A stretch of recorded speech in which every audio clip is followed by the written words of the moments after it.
जय हिंद साथियों, अभी हम लोग उपस्थित हैं एग्जाम टूर चैनल पर और अभी आप लोग देख रहे हैं 68वीं बीपीएससी में बहुत सारा परिवर्तन हुआ है। तो उस परिवर्तन को लेकर हम दुर्गेश सर से इस पर चर्चा करेंगे कि क्या क्या परिवर्तन हुआ है, कितना इसमें लाभ मिल सकता है, कैसे इसमें लाभ उठाया जा सकता है। सर आपका स्वागत है एग्जाम टूर पर। बहुत बहुत धन्यवाद, बहुत बहुत स्वागत है आपका भी। सर बच्चे लोग का कमेंट था और अभी तुरंत आप देखिए रहे हैं परिवर्तन हुआ है, तो इस परिवर्तन को आप कैसे देखते हैं?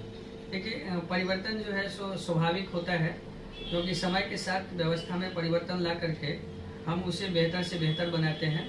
तो आयोग के द्वारा ये परिवर्तन बेहतर करने के प्रयास हैं, लेकिन कुछ कुछ जगह पर थोड़ा सा मायूसी लगता है, लेकिन परिवर्तन है, उसे स्वीकार करना पड़ेगा। सर बच्चे लोगों को आप क्या कहिएगा इस परिवर्तन के बारे में, पहले का और आज का तुलना यदि किया जाए? अभी जो 68वीं में परिवर्तन हुआ है और जो 67वीं में नियम है उसमें कितना अंतर है? बहुत अंतर है जी सर, थोड़ा एक्सप्लेन करें। 68वीं में बहुत अंतर है। सबसे पहले बता दें कि क्या सा परिवर्तन है। तो जो मुख्य परीक्षा है, उस मुख्य परीक्षा में निबंध 100 नंबर के हुआ करते थे, पहले भी अभी भी होंगे, और वो क्वालिफाइंग पहले भी थे और अब भी है। उसमें 30% लाना पड़ता था क्वालिफाइंग के लिए। लेकिन इसमें जो दूसरा सबसे बड़ा जो अहम बदलाव है वो है आपको जीएस, जो 600 नंबर का पहले भी है, अभी भी हुआ है। लेकिन निबंध जो है 300 नंबर का, ये नया जोड़ा गया है। 300 नंबर का जो पहले नहीं था बीपीएससी में, जो अब जुड़ा है, जो 68वीं से शुरू रहेंगे और नया रहेंगे। तो 300 नंबर का निबंध हो गया और 600 नंबर का जीएस हो गया। तो अब जो रैंक तैयार होगा वो इस निबंध और जीएस के आधार पर, एक तरह से कहें कि ये बहुत बड़ा क्रांतिकारी परिवर्तन है। क्योंकि अभी भी यूपीएससी में भी ऐसा बदलाव नहीं है, क्योंकि केवल जीएस और निबंध पर मेधा सूची वहाँ नहीं बनती है, वहाँ ऑप्शनल पेपर को लेकर के मेधा सूची बनती है। अब यहाँ ऑप्शनल पेपर रखे गए हैं। बहुत सारे लोग हो सकता है कि इसे समझे हो या नहीं भी समझे हो। मैं आपके चैनल से बताना चाहूँगा कि विषय जो है वो क्वालिफाइंग किया गया है, वैकल्पिक विषय रखा गया है, 100 नंबर का है, मल्टीपल चॉइस क्वेश्चन है, रखे गए हैं।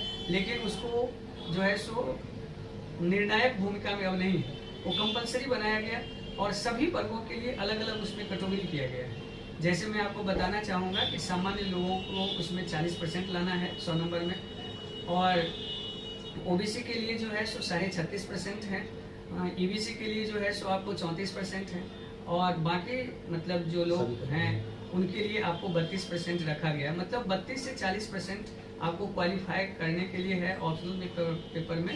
लेकिन ऑप्शनल पेपर मेधा सूची में नहीं जुड़ेंगे। इसका अर्थ ये हो गया कि 900 का मेंस अभी भी हो रहा है, जो पहले हो रहा है, लेकिन उस मेंस में 300 नंबर के ऑप्शनल पेपर जुड़ते थे, अब 300 नंबर के जो है सो निबंध जुड़ जाएंगे। जो थोड़ा सा तैयारी के रूप को बदलना होगा, मतलब निबंध को डाल करके हमारा जो अप्रोच है थोड़ा सा अलग हो जाता है, इसकी तैयारी की रणनीति भी बदल जाएगी इसके। तो यही बदलाव। सर बदलाव तो निबंध का हुआ है, चूंकि ऑप्शनल अब नहीं जुड़ेगा। बच्चे लोग का हमेशा ऑप्शनल पर विशेष लगाव रहता था, क्योंकि वहां से अंक उठाते थे। तो अब निबंध के लिए बच्चे क्या है? देखिए, निबंध के लिए जो है, निबंध वैचारिक विषय होता है। मतलब निबंध जब भी होगा तो सब्जेक्ट में बड़ा लिखना होगा, तो वैचारिक पेपर है। और वैचारिक पेपर के लिए तथ्य और विश्लेषण दोनों हमें होना चाहिए, क्योंकि बिना तथ्य और विश्लेषण का जो सही समन्वय से तार्किक विश्लेषण होना चाहिए, तार्किक प्रेजेंटेशन होना चाहिए, हमारे तथ्य के पास जो हमारा सही से प्रस्तुति है वो होना चाहिए, जिससे हमारा निबंध अच्छा होता है। और निबंध अलग अलग घटनाक्रमों पर आधारित होती है, विषय पर आधारित होती है, इसलिए और समग्र रूप में हमें, होलिस्टिक रूप में हमें इसको देखना है, तैयारी को, और उसको करना है। ये बड़ा परिवर्तन है। सबसे बड़ा तो ये है कि अभी तक विषय को इतना कम महत्व कहीं नहीं मुझे लगता है, क्योंकि यूपीएससी जो देश की सबसे बड़ी एग्ज़ाम है, उसमें भी वैकल्पिक विषय जुड़ते हैं मेधा सूची में, लेकिन इसमें मेधा सूची में वैकल्पिक विषय को नहीं जोड़ा गया है। केवल निबंध और जीएस अब निर्णायक भूमिका में है। इसलिए अभ्यर्थी को अब अपनी तैयारी के क्रम में इसी रणनीति को ध्यान में रख करके तैयारी करनी चाहिए, और अधिक से अधिक जो व्याख्यात्मक है, वैचारिक प्रश्न है, अपने अप्रोच को डेवलप करने का प्रयास करें, जिससे सिविल सेवा आसान हो जाएगी। सर आसान तो हो जाएगी, लेकिन निबंध पहली बार जुड़ा हुआ है। ऑप्शनल जो था बच्चे गेस भी कर लेते थे, उस तरीका से हो भी जाता था। लेकिन 68वीं कितना कठिन होगा सर, और ऑप्शनल से यदि निबंध को तुलना किया जाए तो क्या अंतर होगा? देखिए, आप ये बात कहे हैं कि मतलब लोग गेस करते थे प्रश्न को, तो आप अगर मान लीजिए आप तो बड़ा एक्टिव रहते हैं, इस सब पर ध्यान देखे होंगे, तो आयोग ने इन्हीं सारी चीज़ों का तोड़ निकाला है एक तरह से कहिए कि आयोग जो है सो ऐसे लोगों को जो कुछ प्रश्न पढ़ करके, कुछ लोग गेस करके जो किसी तरह से करते थे, उनको मतलब ये किया है। थोड़ा सा हतोत्साहित तो यहाँ लोग हो जाते हैं, क्योंकि यहाँ दायरा बढ़ जाता है हमारे तैयारी का, लेकिन इसके बहाने जो है सो एक तरह से नया चेंज हो जाता है, गुणात्मकता चीज आ जाती है, ये सारी चीज़। सर बच्चे को आप क्या संदेश दीजिएगा, आपका क्या संदेश होगा? देखिए, हम एक ही बात कहेंगे कि बदलाव तो बदलाव है। अगर हम अपने आप को बदल लेते हैं तो हमारे लिए सब कुछ बदल जाता है। इसलिए हम यही कहेंगे कि आप केवल अपने पढ़ाई का तरीका बदलिए।